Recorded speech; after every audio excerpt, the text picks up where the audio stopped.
Welcome to the Wheel and Watch podcast, guys. I know that every show says, we got a loaded show for you today, guys. Oh, today's going to be a doozy. But honestly, this installment, I think we're on the third episode officially.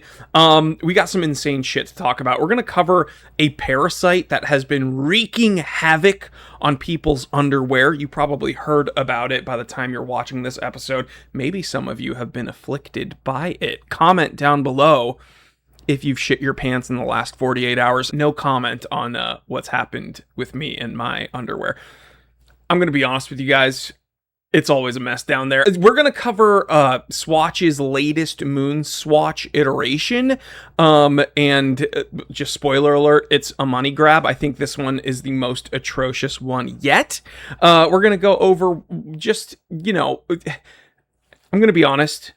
I'm going to put someone on blast today, someone that is very important to me, and I may regret putting them on blast because, well, it's not their finest hour. But don't worry, they didn't shit their pants. They did something much, much worse. They wrecked my 911. We're going to talk about all of this and more in today's Wheel and Watch podcast, so let's get to it.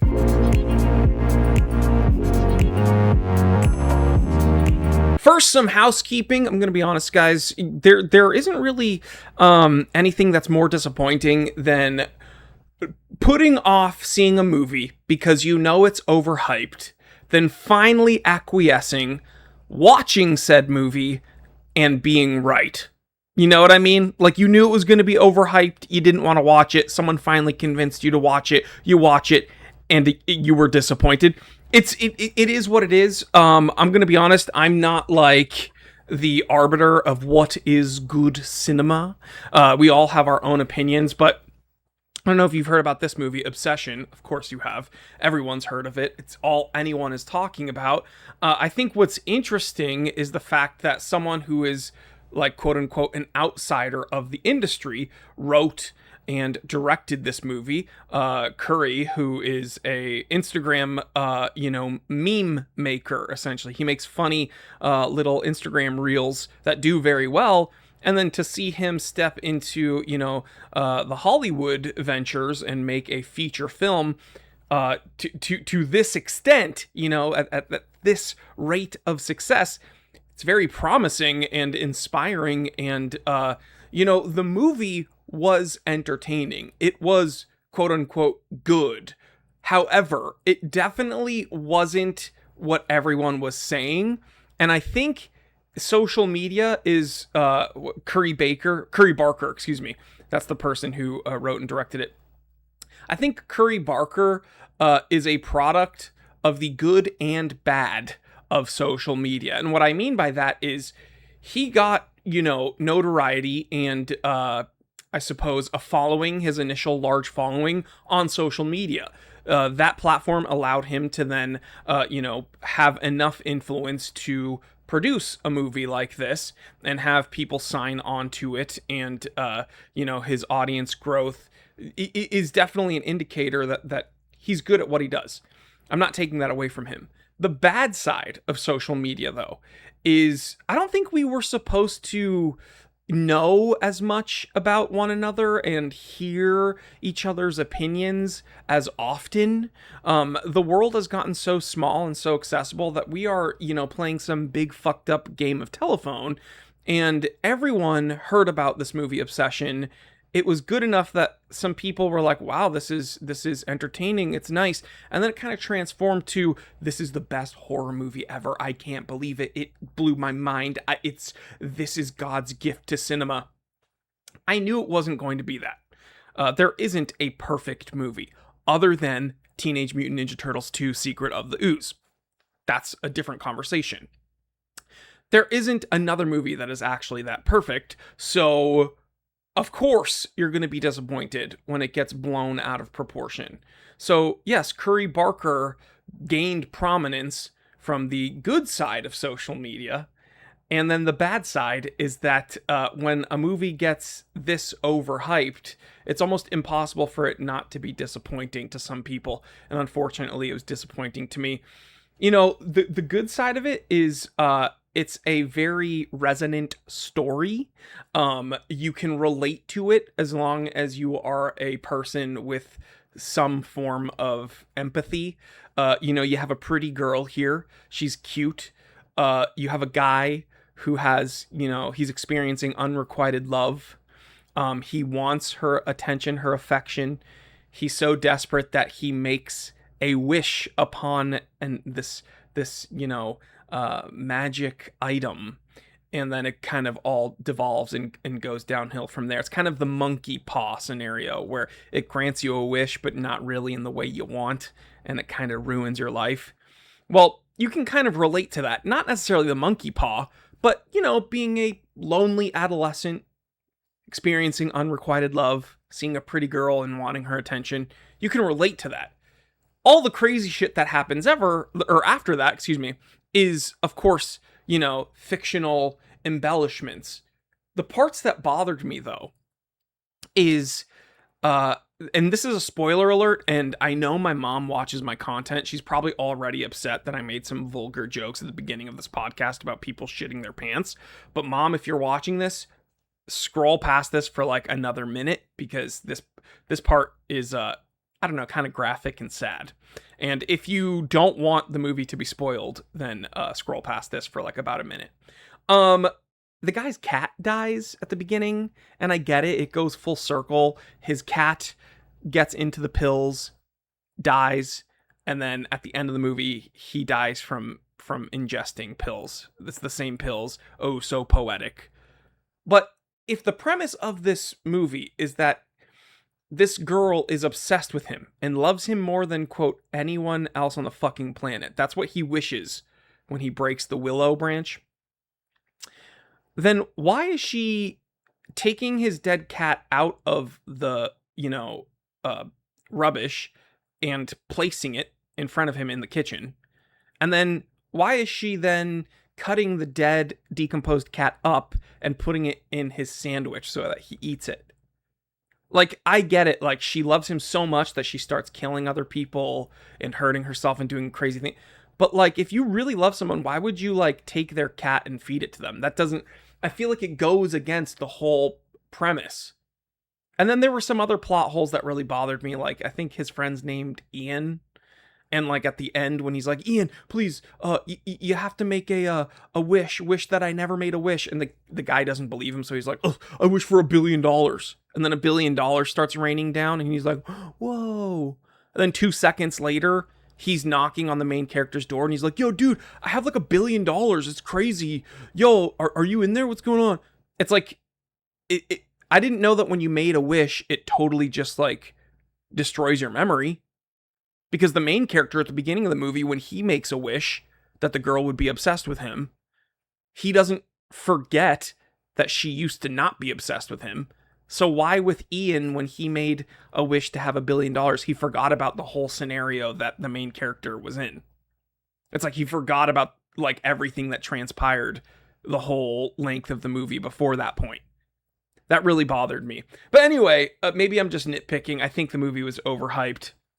I also think that social media, it's funny. I can blather on here by talking a bunch of shit because I'm kind of delusional. So, like, there's so much going on here that it has to come out. But I think I'm a byproduct of the good of social media because I can do no wrong. There are people that I think are a product of, like, the bad social media. And I think it's just people doing things for the sake of doing things. Like, here's this guy I'm going to show you. We're going to make sure the audio is up for this. And I apologize to all the headphone listeners out here. Take a look at this shit and listen to it. I'm going to put my headphones of truth on. Grab gun. Smelling them. Look at that seasoning, that Nashville hot chicken. Look at that. Oh my God. If these suck, I'm going to be really upset. I'm going to turn up the audio for you guys.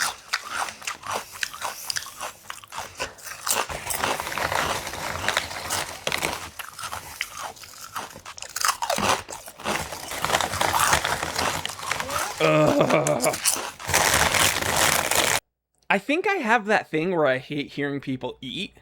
I think I do have that. It sounds like The word sounds like mesothelioma, but I know it's not mesothelioma. I'm gonna put it here, and you can comment it. There's like some phobia. It starts with a M, mesothelioma, where you can't stand how people eat. This dude just films himself eating chips because I think he just wants an excuse to eat chips. This is 1 like. He has 1 like. I'm gonna go ahead and I'm making fun of him on my podcast, so I'll go ahead and give him a like, even though I know that this is just going to tell the algorithm to recommend more of this shit. But I hate how he eats. He doesn't really have a following, and he just reviews chips. Now, that doesn't mean he won't get a following. You got to start somewhere, and there's a market for this. I just hate how he eats. Although Clancy's is more of a budgety brand, they come correct with the snacks, man. So that brings into question what these other snack companies are doing. Like, if Clancy's could do it at a low, I didn't know that he had industry commentary. I take back all my previous criticism. He had a headpan where it was tracking his head, and he has industry commentary. We gotta listen to this. Same level of volume and a little cheaper price. What are you guys doing? He's also slurring his words, so he's probably intoxicated. Let's go. I'm just saying, if you, in volume, you'd make more money if they were cheaper. I'm just saying, just the thoughts of a man from Wisconsin who reviews snacks, okay? Damn. He's calling out Clancy's Nashville hot chicken chips, and he's saying, if you did the value play, lowered your price, and worked a volume-based model, you would probably make more money. This is actual industry. Dude, I'm sorry, dude. I should have never doubted you. I'm giving you a like for this one. That's crazy. See how quickly... You know what? Do you know what? I'm following him. That's insane. You just saw something happen in real time. We're going to watch him eat something else. I'm going to go on, open these, get us a snack stench and a taste test.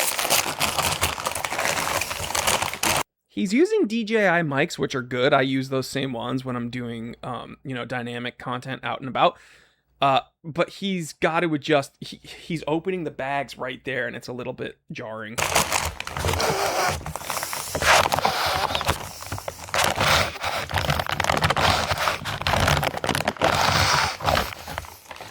Interesting. I'm not a big Cuban sandwich aficionado. I've had one one or twice, so I've had one or twice.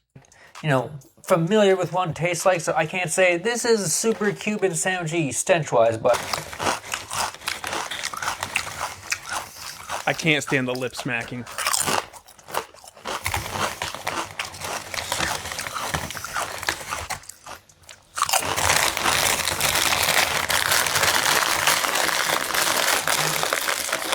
And the bag noise, it's almost unwatchable. I'm sorry, I had to share this with you because I was in bed last night, and Sammy was like, why are you raging at your phone? And I was like, dude, this dude's smacking his lips, and the bags are so loud, and Sammy's like, just don't watch it. Just scroll past it.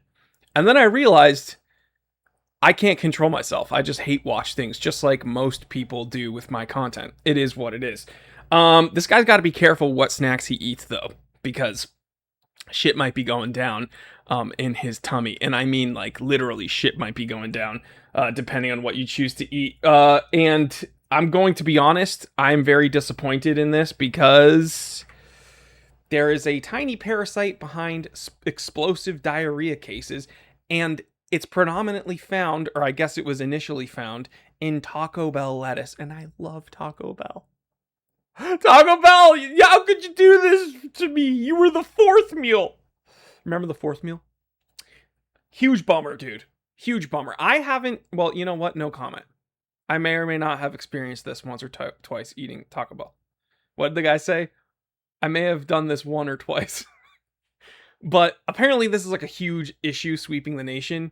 UC Davis Health says, what you need to know, it is Cyclospora can cause cyclosporiasis, cyclosporiasis, a gastrointestinal illness. The illness primarily affects the digestive system. The hallmark symptoms, this is important, sometimes watery, explosive diarrhea. Other symptoms can include nausea, bloating, and excessive gas.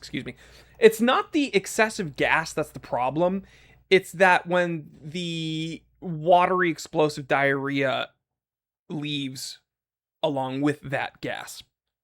I think when you're having watery, explosive diarrhea, uncontrollably so, I don't think you're that worried about the nausea and the bloating. I think that you are concerned about shitting yourself as an adult. And again, it's person to person transmission is very rare. People become ill after consuming contaminated food. Food can become contaminated when an infected person with poor hand hygiene handles it. So people are shitting themselves, not washing their hands, handling food. People are eating that. Isn't that person to person? Like, yeah, there was like lettuce in between, but it's like person to person. You said person to person is not common, and then you literally described a person transferring it to another person. Whatever, I'm not smart enough to parse that out. What I am smart enough to do is listen to people who are smarter than me. Why restaurant workers often avoid salads. Okay, I watched this little documentary where people were interviewing chefs and line cooks and asking them, hey, how long have you worked in the kitchen? What's one thing you would never order? Almost all of them said salads. And that sucks because I love a good Caesar. Oh, a good Caesar where like with the big Parmesan flakes. You ever go somewhere with like they have like a crostini, like a broken up crostini as the crouton, so the croutons are really hard, right? And toasted and like garlicky.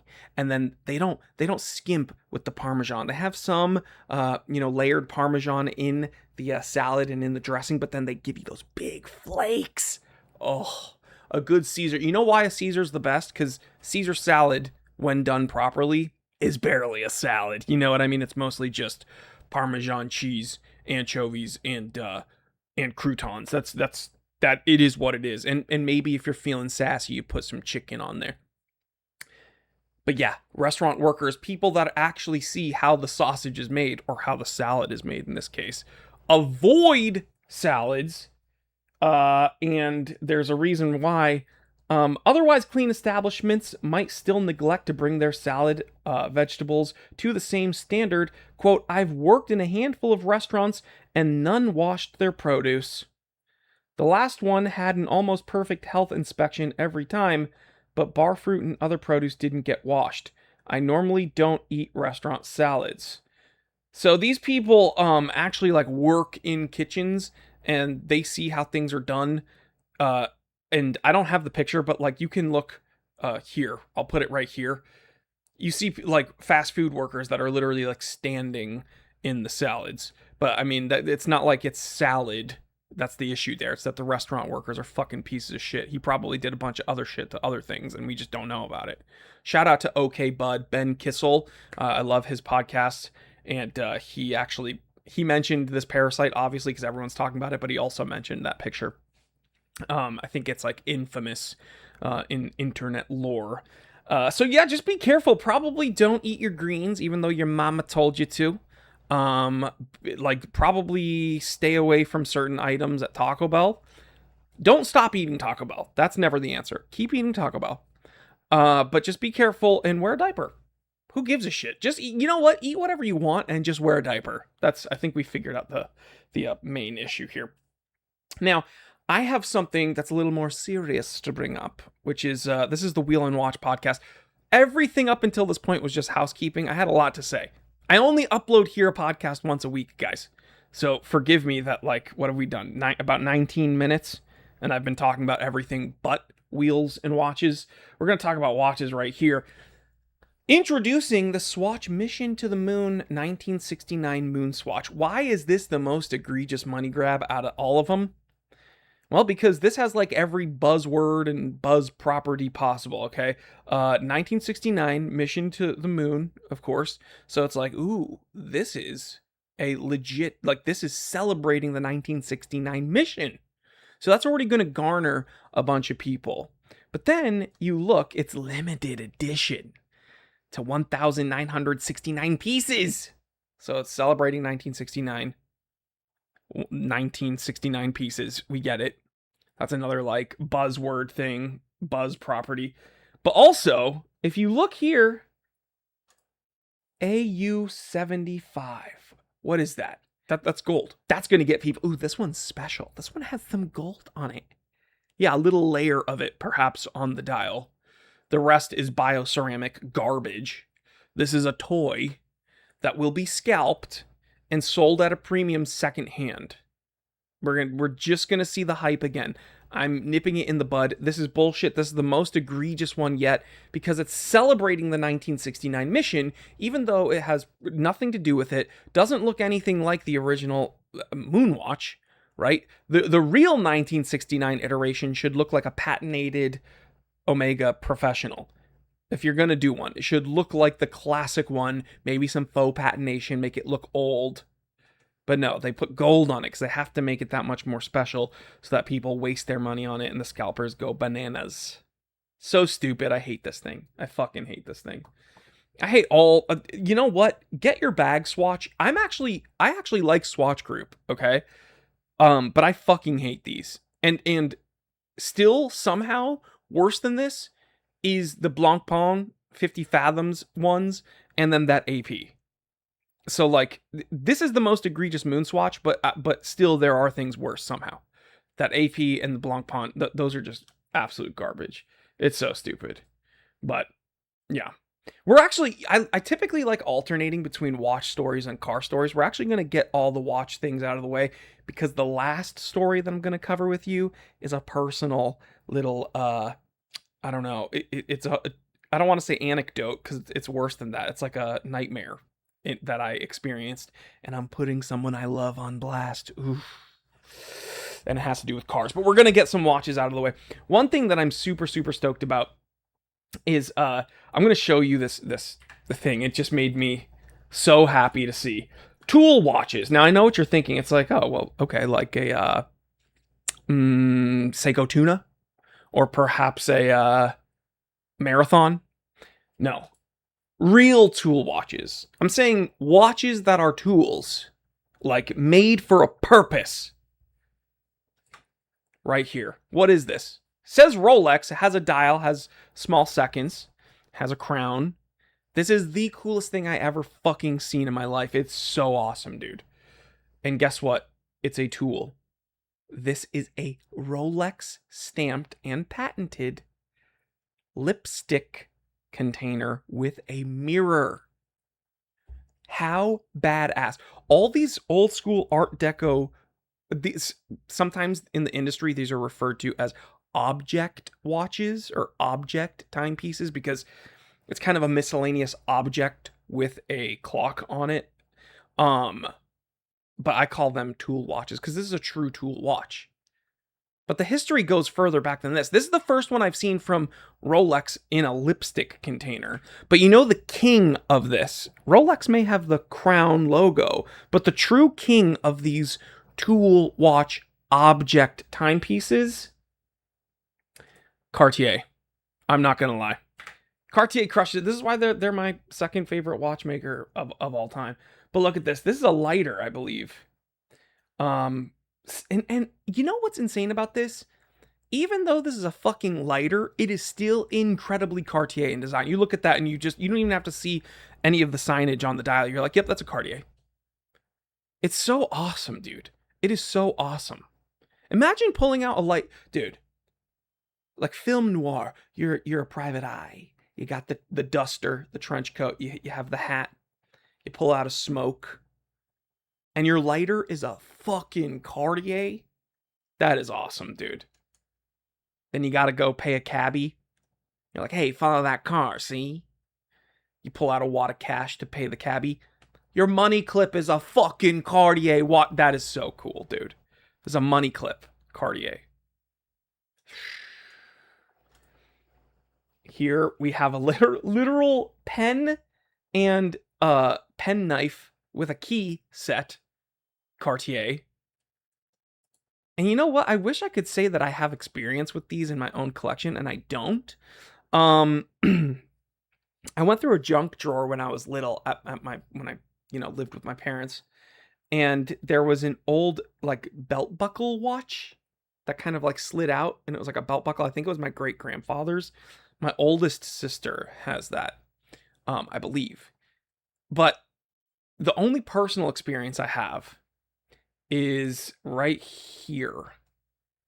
This gentleman's travel clock that I found for the shop, and it's Movado signed Tiffany & Co. How cool is that? You see it in a lineup, right? You're not sure what this is, but you pull out both sides, and it's a Tiffany & Co. signed Movado. You see here, I'm holding a watch, but right here, it's perfect little trinket on your desk. Man, this is probably one of the coolest pieces I've ever had at the shop. It's leather on the sides. You can see some patination and some wear and tear. This thing's old. You see the crown? Look at that. Look at that engraving on the crown. It's so nice. Very blessed to have had this in my hot little hands. One of the coolest pieces. Tiffany & Co. signed Movado. If you want some history about Tiffany & Co. and watchmaking, on the Time Teller channel earlier this week, I released an episode going over pretty much the entire history of Tiffany & Co. and watchmaking, and kind of their downfall and how they can right the ship, and how they're starting, I think, to figure it out when it comes to watches once again. But I thought that was one of the coolest things ever. This absolutely. You can comment down below, what's your favorite object timepiece, or what I like to call tool watch? You let me know in the comment section below. Now to a rant, all right? You've seen the intro of this podcast. You see my M3, and you see my 911. The E36 M3 and the 996 variant 911, those were designed by the same dude, Pinky Lai. I mentioned that in a prior video. It's not that I love that dude and I had to have things designed by him. It literally was a coincidence. I grew up with these cars in my vicinity. Like that iteration 911 was the car on a poster in my room. And then around town, when I would see dudes drive the E36 M3s, it was like, man, that is a badass car. And so it just so happens that generation of vehicles, both of those cars were designed by the same dude. Must be a reason why I like them, right? Well, my E36 M3, knock on wood, running fine, everything's perfect. Unfortunately, both of those cars kind of sat for like 2 years plus, because I don't know if you know this, but I lost total control. Not total control. I have control over the right side of my body, but not total control over the right side of my body. Sometimes it just shuts off. Sometimes there's a huge flare up. Sometimes it swells up. Sometimes I can't use it. Sometimes it just feels like knives, like fire ants going through the veins of that area, and it affects all the way up to the side of my face. It's insane. It is fucking insane. This diagnosis is terrible, guys. But you use your right foot when you drive. So I've been left foot driving for like 2.5 years. And I hadn't felt confident enough to truly drive my manual vehicles, because I don't know if you know this, you need both feet to drive manuals. And you can't left foot drive only, because you have to have something else to actuate that clutch, right? So, yeah, they've been kind of sitting. Now, recently I've been making an effort to try and drive and put them through their paces and enjoy my life, because let's face it, it's not like I can wait for me to be cured here to live my life again. So I have to find a way to do it, and I have to push through certain things, and driving is where I felt most free, and it was a huge passion of mine. Whatever. Another reason that I let those cars sit was because 6 months to a year after my diagnosis, I drove my E55 AMG back when I had it. I've since sold it, but it was an automatic, and it had the Rentec R1 performance kit and everything. It was an awesome vehicle. But I wanted to drive that while my dad drove my 911, and we would go out, and I planned this whole day. We were going to go out and get brunch, and I was going to feel cool because I would be able to see one of my cars drive again, and I would drive one of my other cool cars. Well, Sammy's in the passenger seat of my car. Yeah, that's right. The person I'm putting on blast is not Sammy. And my father would be in the driver's seat of the 911, and my mom would be in the passenger side of the 911. So we're driving through these suburbs of Los Angeles, and we get to this brunch spot. Nice big parking lot. This is one of the only areas where you can find a nice big parking lot at a brunch spot. We were in deep into the suburbs, and I find a parking spot. I go right in there, and all of a sudden, I see my 911 out in front of me in the air. And when I say in the air, I mean literally in the air. Now, I know what you're thinking. It's like, oh, like someone hit him and he started rolling and the car went flying. No. He didn't see the median, like the island in the parking lot. And my dad drove my fucking 911, which is on reaction coilover. It's very low. It was set up for track driving. He fucking drove it and high centered himself on this median island. And the car's wheels were just like the rear wheels were spinning trying to get traction, but they weren't even making contact on the ground. So my dad starts, I see him, and I'm telling Sammy, oh my God, my car's in the air. My car's in the fucking air. Look, Sammy's like, what are you talking about? She was on her phone. She didn't understand what I was saying. She looks up and she's like, my brain is not registering what I'm seeing. Like, they were fine. They were just ahead of us. We were slowly going through the parking lot. Now, what is going on? I see him rocking the steering wheel back and forth. The car is teetering. He finally gets enough traction to get the rear wheels on the ground. He throws it. It's a 6-speed. He throws it in reverse. He's able to get it off the curb. We had a nice brunch. Everything's fine. We drive home. Everything's fine. I don't bring anything up to my dad. I just leave the car there for a little while. Ends up, there's obviously damage to the undercarriage. The front bumper, the underside of the front bumper is damaged. There's like a whole aerodynamic like flat liner that's at the bottom of these 996s that got torn off. So that's like completely gone. There's radiator damage, and I don't know if you know this, but the 996 and many other 911 variants, they don't just have one radiator, they have 3. So like 2, like one here, so right below like where the headlights would be, and then 1 in the center. You don't just replace one, you gotta replace all 3. The wheels have to be looked at. The tires have, like, it's just, it's like when you give a moose a muffin. When you give a mouse a cookie, it's gonna want some milk. When you do one thing, you gotta do this other thing. When you do the radiators, you gotta look at the water pump, you gotta check the thermostat. I've put it off for 2 years, but I'm sick of putting it off. So I am actually telling you guys, because this is before I reveal something pretty important. There may be another event coming up soon. You know how I was involved as creative director for the Pacific Palisades Motor Classic. There may be another event coming up soon before next year's Pacific Palisades Motor Classic. And there may be a reveal of a certain build.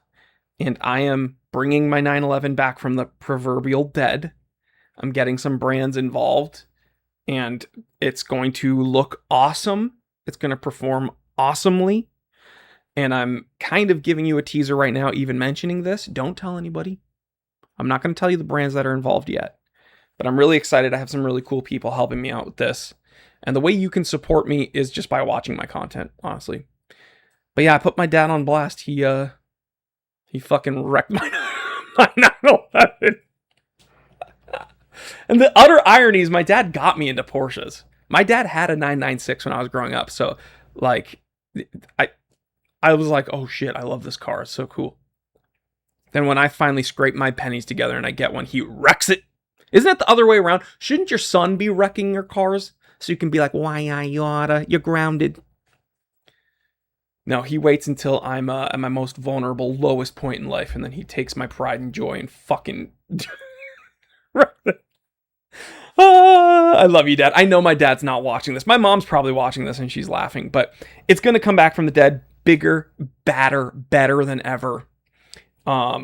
I'm taking this opportunity to change some things, replace some things, fix the things that need to be fixed, of course. And it's going to be awesome. So I'm just filling you guys in. And then finally, we're going to wrap this up with Anime Girl of the Week, Old Faithful, Fern from Frieren. I don't know how you don't love her. She's such a cool character, very understated, very cute. She's a baddie. I mean, look at how do you not love her? But yeah, Fern from Frieren. Incredible show, best character. Dare I say love of my life. I'm just kidding. Sammy doesn't watch my content, but she'd be mad if I said that. All right, guys, I will catch you on the next one. Keep those wheels turning and those watches wound. And yeah, I love you.